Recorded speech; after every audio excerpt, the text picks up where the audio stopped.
Paramashivoham Om Nityananda Paramashivoham Om Nityananda Paramashivoham Om Nityananda Paramashivoham Om Nityananda Paramashivoham Om Nityananda Paramashivoham Om Nityananda Paramashivoham Om Nityananda Paramashivoham Om Nityananda Paramashivoham Om Nityananda Paramashivoham Om Nityananda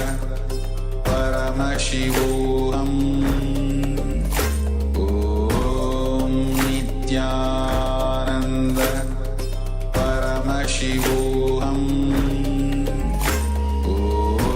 Om Nityananda Paramashivoham Om Nityananda Paramashivoham Om Nityananda Paramashivoham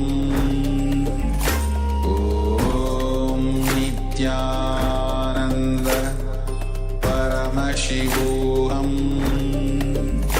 Om Nityananda Paramashivoham Om Nityananda Paramashivoham. Now, slowly, very slowly, please open your eyes. Take a moment now to start writing down what you were able to see during this round of the manifestation. All the words, all the colors, all the shapes that you were able to see, that Paramashiva revealed to you without having any self-doubt, without having any doubt about what you have seen. Share and write down what you were seen in the Zoom chat. Let's take a moment now.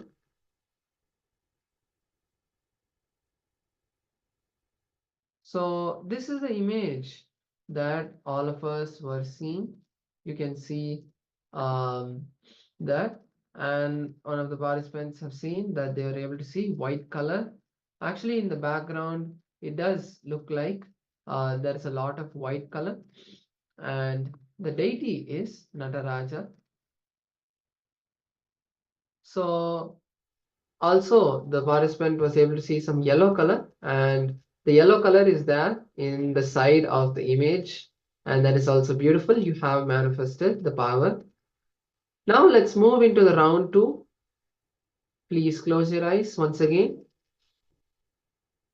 We are going to be having 3 rounds this time. So once again, close your eyes now. Take a moment to visualize Paramashiva in your inner space.